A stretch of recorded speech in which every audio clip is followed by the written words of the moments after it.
السلام علیکم ناظرین، آج ہم آپ کو امام حسن علیہ السلام نواسۂ رسول کی سخاوت کا ایک ایسا واقعہ سنانے جا رہے ہیں جس کو سن کر آپ کو محمد و آل محمد کی بہترین سخاوت کا علم ہوگا۔ یہ بات ہے اس دور کی جب امام حسن علیہ السلام اور معاویہ کے درمیان سیاست کے اختلافات حل ہوئے تھے۔ جہاں امام حسن علیہ السلام نے اپنی شرائط رکھی کہ میرے بعد میرے بھائی حسین کو معاویہ تخت حکومت دے گا، وہ تخت معاویہ کے سپرد کر دیا اور خود سیاست کو خیر باد کہہ دیا۔ اب جب کہ معاویہ تخت پر بیٹھ گیا تھا اور وہ مدینہ آیا، اس نے اپنے کچھ ساتھیوں سے مشورہ کر کے مسجد نبوی میں ایک اجلاس منعقد کروایا، جس میں امام حسن علیہ السلام سخاوت کے بادشاہ کو بھی دعوت دی گئی۔ ان کا ارادہ یہ تھا کہ ہم امام حسن علیہ السلام کو ہیرے جواہرات کا ایک تھال پیش کریں گے۔ اگر امام حسن علیہ السلام نے قبول کر لیا تو ہم ان پر طعنہ زنی کریں گے کہ آپ کے نانا اور آپ کے بابا اور آپ نے تو دنیا کو ٹھکرا دیا تھا، تو اب آپ یہ چیزیں کیوں لے رہے ہیں؟ اور اگر انہوں نے جواہرات لینے سے انکار کیا تو ہم یہ کہیں گے کہ یہ تو ہماری طرف سے آپ کے لیے تحفہ تھا، آپ نے ہمارا دل توڑ دیا ہے۔ یہ سب وہ ارادہ کر رہے تھے، لیکن ان کو یہ خبر کہاں تھی کہ امام حسن کس سخاوت کے شہنشاہ کا نام ہے۔ انہوں نے امام حسن علیہ السلام کو دعوت دی اور امام حسن نے وہ دعوت قبول کر لی اور اجلاس منعقد ہونے کی تاریخ اور دن طے پا گیا اور اعلان کیا گیا کہ علی کے بیٹے رسول پاک کے نواسے فلاں دن فلاں تاریخ کو مسجد نبوی میں ہونے والے اجلاس میں شرکت کریں گے۔ یہ اعلان جہاں پوری کائنات نے سنا، وہاں ایک غریب، کمزور، ایک بے سہارا موچی نے بھی سنا۔ وہ موچی امام حسن علیہ السلام سے بہت محبت کرتا تھا۔ جب اس نے یہ اعلان سنا کہ بطول زادہ مسجد نبوی میں ہونے والے اجلاس میں شرکت کرنے والا ہے، تو اس نے اپنی جمع پونجی سے پاک چمڑا خریدا، گھر آ کر اس کو مزید پاک کیا۔ اس کے بعد موچی نے امام حسن علیہ السلام کے لیے جوتا سلنا شروع کیا۔ اس کو امام حسن علیہ السلام سے اس قدر عشق تھا کہ اس کے جوتا سلنے کا انداز ہی الگ تھا۔ وہ ایک ٹانکا لگاتا اور 2 رکعت نماز نفل ادا کرتا۔ موچی کا جوتا سلنے کا یہ انداز دیکھ کر اس کی بیوی نے کہا، آپ کو کیا ہو گیا ہے؟ کیا آپ پاگل ہو گئے ہیں؟ آپ جوتا سل رہے ہیں، ہر ٹانکے کے بعد آپ اٹھ کر نماز ادا کر رہے ہیں، ایسا کیوں کر رہے ہیں؟ موچی نے اپنی بیوی کی طرف دیکھا اور مسکرا کر کہا، مجھے لگتا ہے کہ پاگل تو تم ہو گئی ہو، تمہیں پتہ ہی نہیں کہ ہماری غربت ختم ہونے والی ہے، تمہیں اس کا اندازہ ہی نہیں کہ میں کس عظیم ہستی کا جوتا سل رہا ہوں۔ بیوی نے کہا، آپ مجھے بتائیں تو صحیح، یہ جوتا کس کا ہے، کیونکہ آج سے پہلے آپ نے کبھی اس طرح جوتا سلائی نہیں کیا۔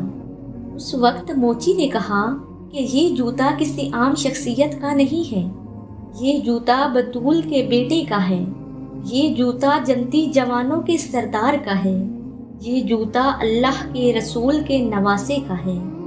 اس وقت بیوی نے کہا، اچھا یہ امام حسین کے بھائی کا جوتا ہے، یہ علی علیہ السلام کے لال کا جوتا ہے۔ بیوی نے اس جوتے کو سینے سے لگایا، اس کو چوما اور کہا، اب مجھے یقین ہے کہ ہماری غربت ختم ہونے والی ہے۔ اب جب موچی نے جوتا مکمل سلائی کر لیا تو اس کے لے جانے کا انداز ہی الگ تھا۔ اس نے وہ جوتا سینے سے لگایا اور جیسے ہی گھر سے باہر نکلنے لگا تو خیال آیا کہ یہ جوتا تو کسی عام آدمی کا ہے ہی نہیں، یہ تو رسول کے نواسے کا جوتا ہے، تو اس جوتے سے میرا سر تو اوپر ہے، کیونکہ میں نے تو جوتا سینے سے لگایا ہوا ہے۔ اس وقت موچی نے وہ جوتا اپنے سر پر رکھا اور مدینہ کی گلیوں سے ہوتا ہوا مسجد نبوی کی طرف روانہ ہوا۔ ادھر امام حسن علیہ السلام بھی اپنے گھر سے مسجد کی طرف روانہ ہوئے۔ جب مسجد پہنچے تو دیکھا کہ حاکم شام تخت پر بیٹھا ہے اور لوگوں کو زیورات بانٹ رہا ہے۔ اس نے امام حسن علیہ السلام سے کہا کہ اے حسن، کیا آپ اس لیے دیر سے آئے ہیں کہ میرے خزانے خالی ہو گئے ہوں گے؟ امام حسن نے کوئی جواب نہیں دیا۔ آپ نے اس کی بات کا جواب دینا ضروری ہی نہیں سمجھا۔ اس وقت حاکم شام نے اپنے غلام سے کہا کہ جتنا میں نے صبح سے لے کر اب تک بانٹا ہے اس کا 2 گنا کر دو۔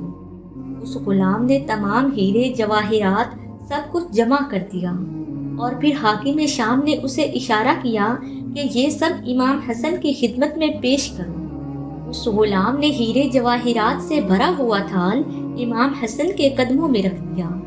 حاکم شام بولا کہ اے حسن، بے شک تو نے میری بیعت نہیں کی، لیکن پھر بھی میں چاہتا ہوں کہ تو مسجد سے خالی نہ جائے، کیونکہ تم رسول کے نواسے ہو، لہذا یہ میں نے تمہیں دیا کیونکہ میں ہندا کا بیٹا ہوں۔ امام حسن علیہ السلام نے اپنی نماز ادا کی۔ ادا کرنے کے بعد اس تھال کی طرف دیکھا۔ اب لوگوں کو اس بات کا انتظار تھا کہ امام حسن علیہ السلام کیا کرتے ہیں، کیا وہ یہ ہیرے جواہرات قبول کرتے ہیں یا نہیں کرتے۔ اتنے میں وہ موچی بھی چلتا چلتا مسجد میں آ پہنچا۔ اس نے لوگوں سے پوچھا، کیا امام حسن علیہ السلام مسجد میں موجود ہیں؟ لوگوں نے بتایا، ہاں، امام حسن ابھی تک مسجد میں موجود ہیں۔ وہ بھاگتا ہوا مسجد کے اندر داخل ہوا اور امام حسن علیہ السلام سے عرض کرنے لگا کہ یا مولا، میں نے ایک منت مانگی تھی کہ میرا یہ کام پورا ہو جائے تو میں اللہ کے رسول کے بیٹے کا جوتا سلوں گا۔ میرا وہ کام پورا ہو گیا اور میں آپ کا جوتا سل کر لایا ہوں۔ امام حسن علیہ السلام نے فرمایا، تم یہ جوتا رکھ دو، میں پہن لوں گا۔ اس موچی نے کہا کہ یا مولا، میری ایک منت تھی جو پوری ہو گئی، لیکن ایک حسرت ہے جو ابھی دل میں باقی ہے۔ امام حسن علیہ السلام نے فرمایا، بتاؤ تمہاری حسرت کیا ہے؟ موچی نے عرض کیا، یا مولا، میں نے منت مانی تھی کہ آپ کا جوتا سلوں گا۔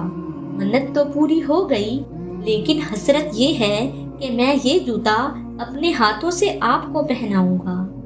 امام حسن نے فرمایا، پہناؤ یہ جوتا۔ اس نے امام حسن علیہ السلام کے دونوں قدموں کو چوما۔ انما یرید اللہ کی آیت پڑھتے ہوئے امام حسن علیہ السلام کو جوتا پہنایا۔ اس وقت امام حسن علیہ السلام نے فرمایا، بتاؤ تمہیں اس کے بدلے کیا چاہیے؟ موچی نے کہا، یا مولا، میری کیا اوقات کہ میں آپ سے کہوں مجھے یہ چاہیے جو آپ دے دیں۔ آپ تو سخیوں کے سخی ہیں، آپ شہنشاہوں کے شہنشاہ ہیں، بھلا میری آپ کے سامنے کیا اوقات؟ امام حسن علیہ السلام نے فرمایا، تو ٹھیک ہے، یہ ہیرے جواہرات کا تھال تمہارے لیے ہے، اسے لے لو۔ اس وقت حاکم شام بولا، اے حسن، تمہیں اس کی مالیت کا پتہ ہے کہ اس کی قیمت کیا ہے؟ امام حسن علیہ السلام نے فرمایا، نہ صرف مجھے اس کی قیمت کا پتہ ہے، بلکہ مجھے تو یہ بھی پتہ ہے کہ تم لوگوں کا ارادہ کیا تھا۔ اس وقت حاکم شام بولا، تو یہ پتہ ہونے کے باوجود تم یہ قیمتی تھال اس معمولی موچی کو دے رہے ہو؟ جب حاکم شام نے 3 بار یہ بات بولی کہ معمولی موچی کو دے رہے ہو جوتی کے بدلے، اس وقت امام حسن علیہ السلام نے فرمایا کہ ابھی تو میں نے اس نالین کی قیمت لگائی ہی نہیں، میں نے اسے اس کی نیت کا پھل دیا ہے۔ جس طرح اس نے ادب و احترام اور عشق محمد و آل محمد میں یہ جوتا بنایا ہے، میرا دل کرتا ہے کہ میں اسے ملک عدن یعنی جنت کی بادشاہی لکھ کر دے دوں۔ اس موچی نے وہ تھال موصول کیا اور ابھی مسجد کے دروازے تک نہیں پہنچا تھا کہ امام حسن علیہ السلام نے آواز لگائی، اے موچی، واپس آؤ۔ مولا نے فرمایا کہ اے موچی، تم نے میری نالین سلی ہے، کیا یہ کم نہیں ہے؟ تم جو اتنی جلدی جا رہے ہو، تمہیں تھوڑا نہیں لگ رہا یہ مال؟ اس وقت موچی نے وہ تھال ایک طرف رکھا اور امام علیہ السلام کے قدموں میں بیٹھ کر ان کے قدموں کو چوم کر کہا، یا مولا، آپ کی جوتی سلائی کی ہے، اتنا عطا کر دیں کہ آپ کے بعد کسی کی جوتی سلائی نہ کرنی پڑی۔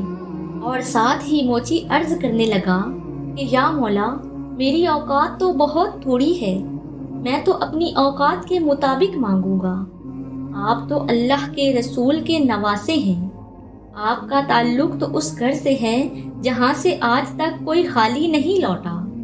آپ تو شہنشاہوں کے شہنشاہ ہیں، آپ تو اپنی شان کے مطابق عطا کریں گے، تو میں اپنی اوقات کے مطابق مانگ کر نقصان میں کیوں رہوں؟ مولا، آپ اپنی شان کے مطابق عطا کریں۔ اس وقت امام علیہ السلام نے فرمایا کہ اے موچی، اگر تو نے مجھ پر چھوڑا ہے، میں تو محمد کا نواسا ہوں، میں تو علی کے دل کا چین ہوں، میں تو بطول کا نور عین ہوں۔ چلو، اور یہ تھال بھی تمہارا، اور 1 2 نہیں، 7 نسلوں کی جنت بھی تمہیں عطا کی۔ موچی وہ تھال لے کر رخصت ہونے لگا، نہ صرف تھال بلکہ 7 نسلوں کی جنت بھی تو مل گئی تھی۔ ابھی تو وہ دروازے تک پہنچا تھا کہ مولا نے پھر سے آواز دی کہ اے موچی، ایک بار پھر واپس نہیں آئے گا؟ موچی واپس آیا اور عرض کیا، یا مولا، غربت بھی ختم کر دی یہ تھال دے کر، اور جنت بھی عطا کر دی، 1 2 کی نہیں، 7 نسلوں کی، اب واپس کیوں بلایا ہے؟ تو مولا نے فرمایا کہ جس کو گھر چھوڑ کر آیا ہے اپنی بیوی کو، اسے کہنا کہ غازی عباس علمدار کا سردار، علی ابن ابی طالب علیہ السلام کا امیر بیٹا تجھے سلام کہہ رہا ہے، میں تجھ سے بہت راضی ہوں، اب تم اپنے گھر جا سکتے ہو۔ موچی اس وقت وہ تھال لے کر مسجد سے گھر کی طرف روانہ ہوا۔ تب امام حسن علیہ السلام نے حاکم شام کو بولا کہ دنیا ہماری جوتے کے نوک پر ہے، ہم دین کے بدلے دنیا لیں، یہ تم نے کہاں سے سن لیا؟ اور سنو، ایک جوتی کے بدلے اتنا کچھ عطا کرنے والا میں حسن، فاطمہ کا بیٹا ہوں۔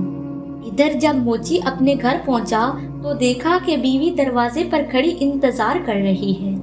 جب وہ دروازے کے قریب پہنچا تو بیوی نے پوچھا، بتاؤ امام نے کیا دان کیا ہے؟ موچی نے کہا کہ یہ دیکھو، امام نے مجھے ہیرے جواہرات کا تھال عطا کیا ہے، اور اگلی بات تو اس سے کہیں بڑی ہے کہ 1 2 کی نہیں بلکہ مجھے 7 نسلوں کی جنت عطا کی ہے آقا نے۔ لیکن موچی نے اپنی بیوی سے کہا کہ یہ دونوں باتیں تو بہت بڑی ہیں کہ ہماری غربت تو اس تھال سے ختم ہو گئی اور جنت بھی 7 نسلوں کی مل گئی، لیکن تم یہ بتاؤ کہ تم نے ایسا کیا عمل کیا کہ مولا تم پر بہت راضی ہیں؟ امام علیہ السلام نے تم پر سلام بھیجا ہے، مجھے بھی بتاؤ کہ تم نے ایسا کیا کیا جو مولا تم سے اس قدر راضی ہیں کہ تم پر سلام بھیج رہی ہیں۔ علی ابن ابی طالب علیہ السلام کے امیر بیٹے نے سلام بھیجا ہے، کوئی معمولی بات تو نہیں ہوگی۔ اس وقت بیوی نے کہا کہ جب تم رات کو مولا کی جوتی سلائی کر رہے تھے، اس وقت میں محمد و آل محمد پر صلوات پڑھ رہی تھی، اور تمہیں مولا حسن کا نوکر سمجھ کر تمہاری خدمت کر رہی تھی، اور جب تم رات کو تھک کر سو جاتے تھے تو میں جاگتی رہتی تھی، اور مولا حسن علیہ السلام کے دشمنوں پر لعنت بھیج کر ان کی جوتی کو چوما کرتی تھی۔ مجھے لگتا ہے کہ مولا کو میرا یہ عمل بہت پسند آیا ہے۔ موچی بھی بہت خوش تھا، اس نے کہا بالکل یہی بات ہے کہ مولا حسن علیہ السلام نے تم پر سلام بھیجا ہے۔ ناظرین دیکھیں محمد و آل محمد کا گھرانہ کس قدر سخی ہے کہ نہ صرف موچی کی غربت کو مٹایا بلکہ 7 نسلوں کی جنت عطا کی۔ ایسا سخی گھرانہ پوری کائنات میں کہیں نہیں ملتا۔ یہ وہ گھرانہ ہے کہ جو خود تو بھوکا رہ لیتا ہے لیکن اپنے دروازے پر آئے ہوئے کسی بھی سوالی کو خالی ہاتھ نہیں لوٹاتا۔ اگر آپ کو ہماری یہ ویڈیو پسند آئی ہو تو لائک کریں اور چینل کو سبسکرائب کرنا مت بھولیں۔ کمنٹ باکس میں اپنی رائے ضرور بھیجیں۔